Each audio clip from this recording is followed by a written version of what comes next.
And there he is. There he is.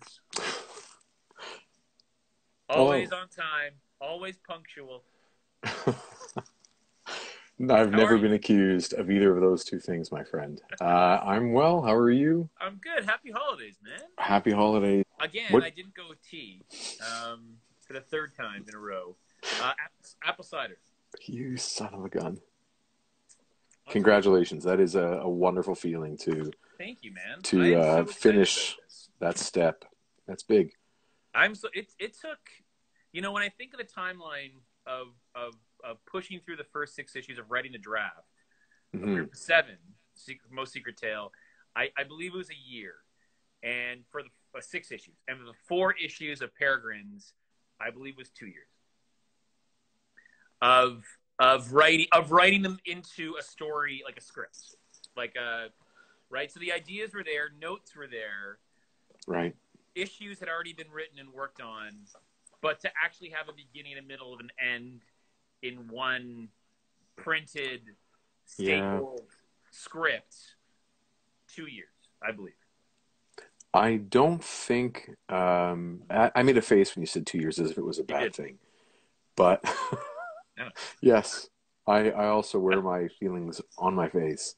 And I'm not very good at hiding my disappointment in other human beings, as my children will tell you. I don't think it's fair to have a preconception of how long it should be to write a book or to write a script for a graphic novel or whatever. When you're outside of the factory system, right? Within that factory system, you're writing maybe 3-4 issues a month. You're cooking, and your storytelling is really loose in the sense that you're leaving a lot for other people to contribute along the way, and other creators in the process, like your editor, and you're stretching out and decompressing storytelling so that one conversation can last 2 issues, that kind of nonsense. But I think that both of us are getting a little bit more intentional with what we do when it comes to making comics, and that's a good thing. I do hope, though, that you and I get into a rhythm after the lockdown is done, where we hit stride. You were telling me, last week and the week before that after work is finished, but stay in work mode time was really effective for you. And I'm hoping that you learning that lesson after writing comics for 4 years, that's a really good lesson to write more comics within the next year. So forget Teatime, get going, man. Go write another book. End now. Well, no, I agree with you. There's no conditioned timeline for creation, for story creation. And they're from different me's, right? There's 2015 Chris and 2020 Chris, which are I really miss 2015 Chris. 2015 Chris was a hoot. But interestingly, you spoke of the intentionality, right? And powering through a year of writing something that we hadn't even started or published with no preconceptions or just get it down on paper, get these lines down, get these scenery, just get it down. And then having the benefit of going through that process and publishing and working and releasing issues, and then starting Peregrines and being okay, so not only now do we have a history to draw from to help continue to build because it's a shared universe, but also what I learning from mistakes, and learning from not just mistakes but just how would you approach things differently. How hopefully I want to say that I want to grow as a creator, as a story writer, and so hopefully those lessons over the time it was taking to put Group of 7 together, which also overlapped the time of putting Peregrines together, right? There's at one point they were being written consecutively, bits and pieces anyway. It's an important lesson, and it's an important self-awareness for any creator, not just I think a story writer, but to take what they believe has worked to fiddle around with some of the pieces to come up with something new, to maintain some of those story elements that have worked so well, but maybe twist a little bit so it's a bit of a new coat of paint, perhaps, a bit refreshed, and then be happy with it. Because the thing was, I mean, certainly for me, is I didn't want to write Group of Seven Part 2 immediately after writing Group of Seven. And by that, I just mean I didn't want to write the same story. I wanted something different, but also shares so much of the same love of the first book, but takes it a different direction. I think Craig yeah, he's saying you will always be quicker than the artist, which should be true. Yeah. Yes, and also in the 50-yard dash. Yeah. I remember you talked about like having that gap between. I remember finishing production on issue 6 of, the ending of the last issue in the series so far, and the first thing I wanted to do was start sketching out issue 7.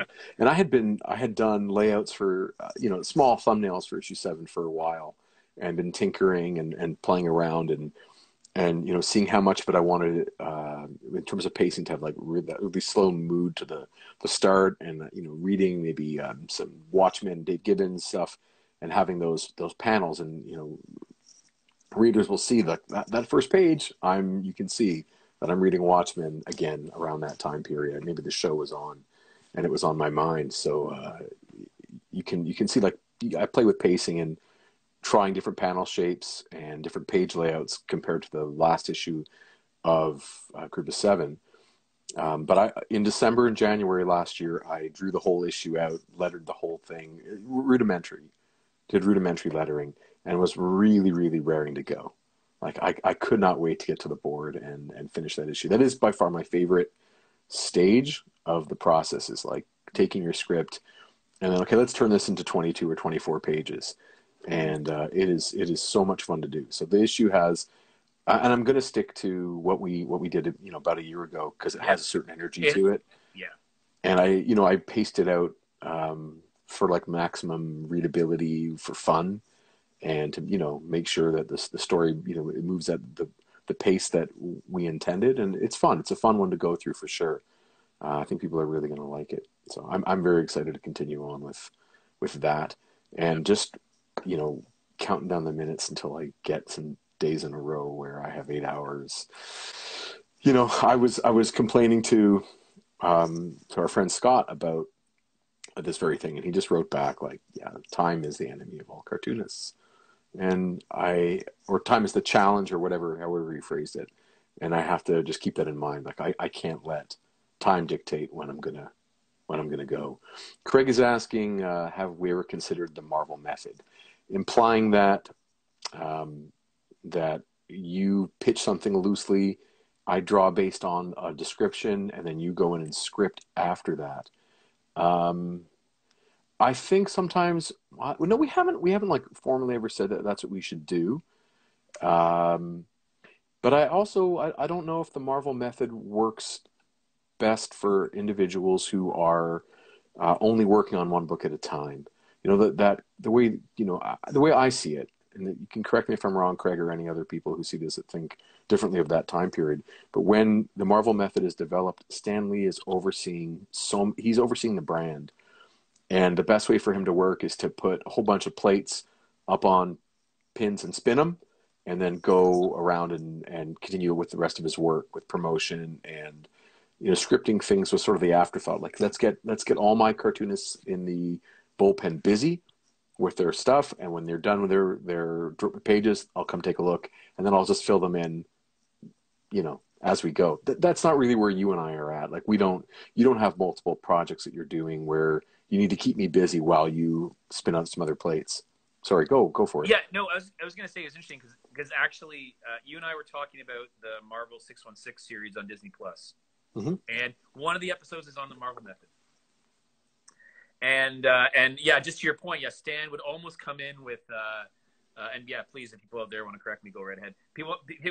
A rough sketch. He'd read a paragraph of Spider-Man, it does this, and is here, and something else happens, and say go. And then, Ditko or whoever else was writing, exactly. we're putting those books together. We'll put the book together, and he'd kind of go back. Which is, I mean, I just, it was an interesting way of looking at it. I didn't realize that was but on the way of kind of pitching something and working on it, you did pitch me something about a month ago. And you had said to me, hey, I have an idea for a story, an upcoming, like an 8-page story. And you pitched it to me. You said, do you think you can come up with something in I said, when? And you kind of said, I don't know, we're not actually under the gun, but I don't know, a couple of days maybe we'll play around. And I had it to you that night. And it was just because I love the idea of it. And I went back and I just started writing notes and like, how would we incorporate certain people? And we were playing in Canadian history again and all these kinds of things. And it made me think, though. It did make me think of working towards, and I believe this is actually something that you do as well with, the comic jams that you're in with a number of other creators, right? But you have a goal, an objective, or a theme, or whatever it happens to be, and then that night, or over those 48 hours, it's produced. Right, the final product.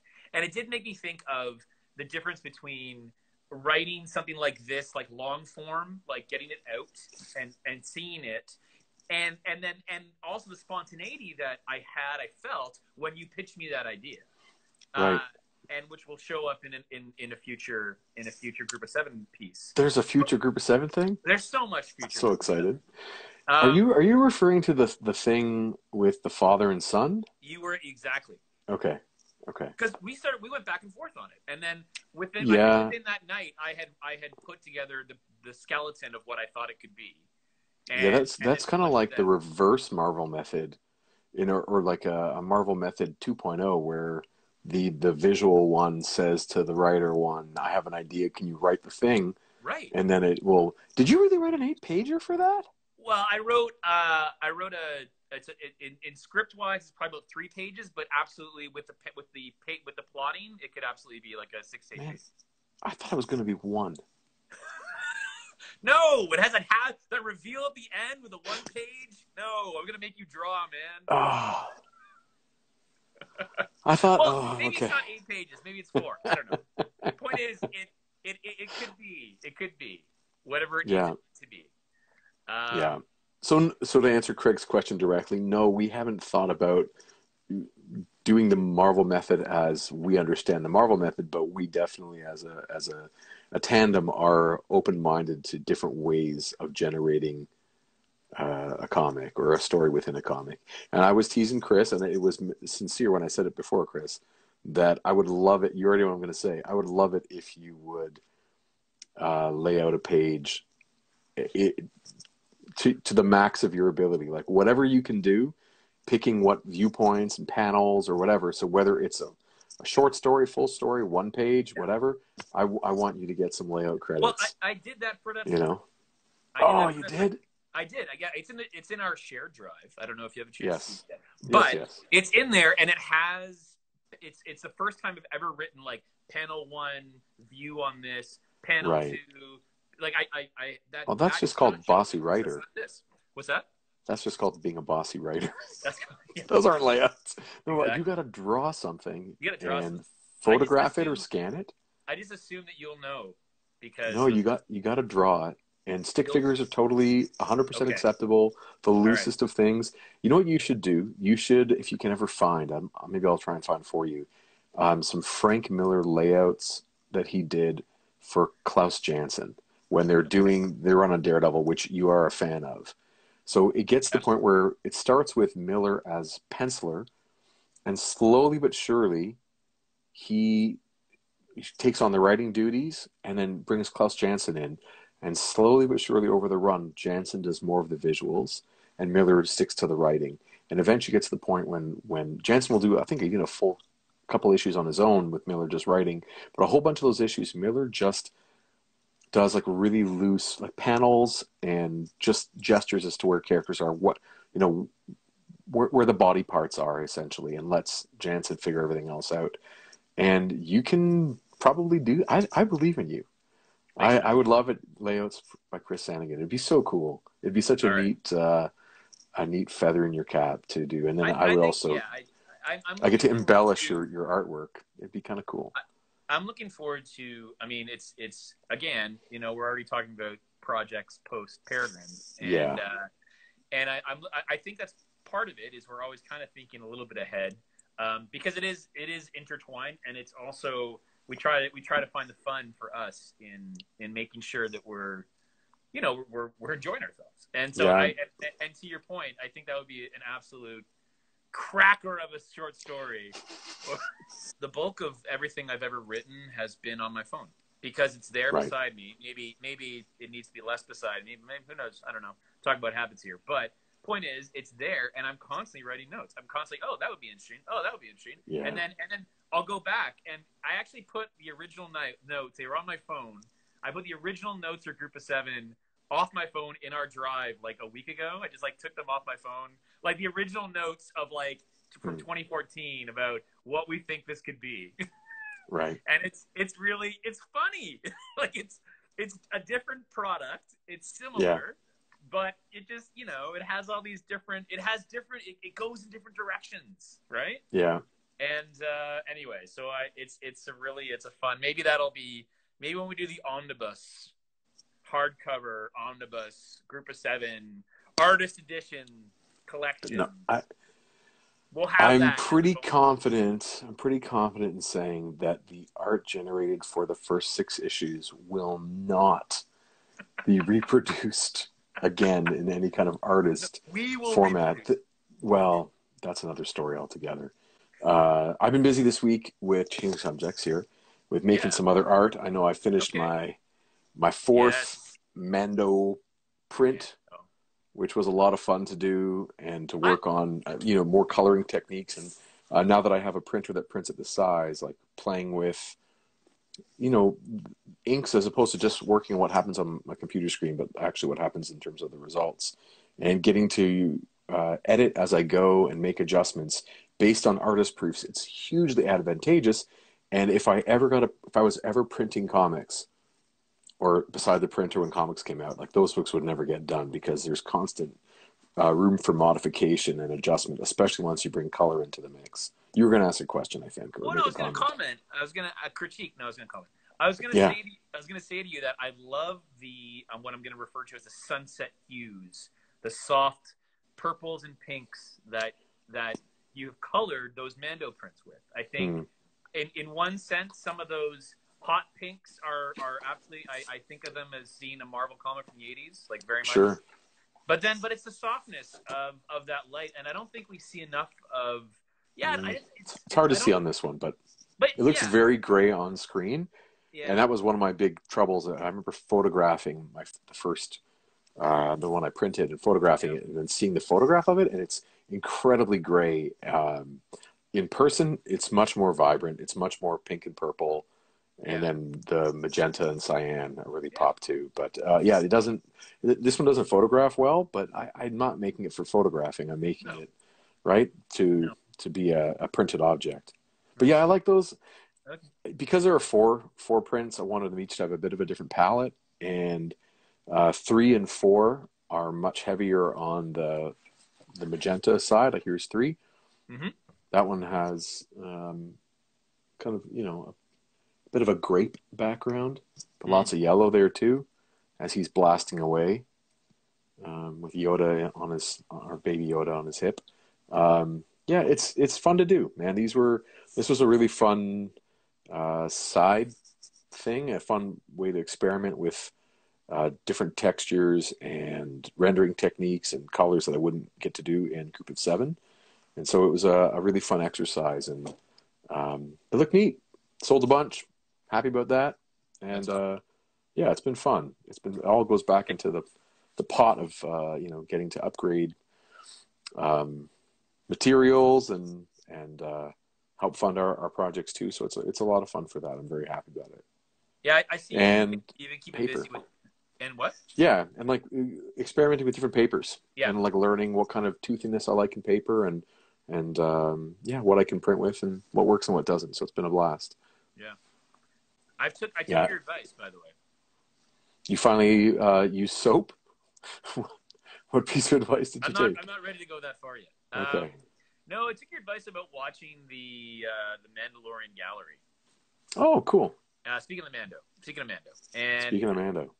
It got me excited because it all kind of coincided with finishing the script, and it just made me think of how much I'm just excited for the future of releasing the next comics, and then right. and, you know, because they talk about all the behind the scenes pieces, and it's just made me excited to a year ahead to know that we're going to have those conversations about taking apart, you know, some of those components and thinking about how to improve certain things. And I'm excited. I'm just excited for those conversations. I'm excited to go through that process again with you on our second book.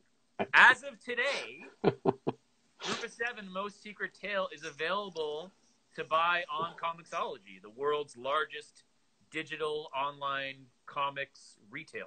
That is very exciting. Congratulations. So we are stoked. Yeah. You know, we sent it off for submission because as self-publishers, that's the process. And we assume, you know, when you read all the FAQs, it's like, oh, it's going to take 3 months. And I think we heard back in a week. And then it was posted in another week. So yeah, it was fast for us. As of today, it's live. We're so excited that it's up there and part of this platform. Really hope that people get to discover us through this platform. Yeah. Yeah. What are your thoughts? So I'm really happy that in this partnership and in other partnerships that I have, the different people are able to cover different areas of what needs to be done to reach the shared goal. It makes me really happy. So I'm relieved that it's up. I think it's a nice thing to have as, you know, in addition to our printed books. And I'm looking forward to seeing what opportunities continue to spring because of things like being on Comixology. So it's very cool for me. I feel good about it. I don't know how I'm going to explain it to my parents as to what that means. You know, they're going to want to get some numbers from me, like, oh, well, how many? I'm like, I don't know, Dad. I don't know. Like, I don't have the metadata scan. It's an internet, Dad. I don't know. But we'll see. We'll see what happens. What I'm reading this week is this, which is a red book. A red book. No, it's the Champlain Society is a Canadian institution that has been publishing primary source records of Canadian history for 100 years, and so they find these documents, these records in various archives and libraries around the world, and you know they deem them notable for Canadian history, and so then they publish them in thematic books. The one that came out this year is actually called A Hotly Contested Affair. It's hockey in Canada. Oh. And it's all about the origins of hockey. Like, we're going back to the 19th century, you know, whether it's primary sources or secondary sources. And so it's just it's a fascinating look at, you know, when, you know, what did they write about the game in Dawson City in 1890s? Like, it's here, right? You know, and those kinds of things. So that's what's kind of occupying my time, and also pulling from.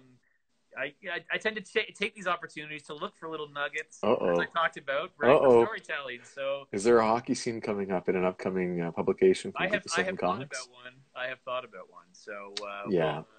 I went back and forth. It didn't make it into the script. Maybe it'll be a future scene in Peregrines, but there's definitely some giant size group of seven. Giant size group of seven, exactly. Don't spoil. What about you? What are you reading, man? I'm stuck on Kirby stuff. So this is the Fantastic Four omnibus. I've been leafing through and still trying to, get a sense of fundamentals and like old school comic fundamentals and figure out how to get faster and what I can leave out. Always that stripping down thing. Both of the, two of my favorite comic book shows this week aired an episode about Darwin Cook, who you and I both adore. And that led me down the rabbit hole of looking at some of Cook's work for a bit, and which I always do anyway. But then moving toward like just the mindset of Alex Toth, who I don't know if you've come across yet, but he's a famous American cartoonist and animation professional who you might know from things like Space Ghost and the Hanna-Barbera cartoons. Right. Johnny Quest. So Cook pulls a lot from him. Cook pulls a lot from Kirby and a lot from Toth and other creators. But visually, Toth is amazing at stripping things down to its essentials and creating very graphically pleasing images and pages with great flow and fantastic technique, but doesn't spend time on extraneous detail. And I find that more appealing than other things. And this ties back to, do you remember at Fan Expo when I talked to Michael Cho and he gave me that list? Yes.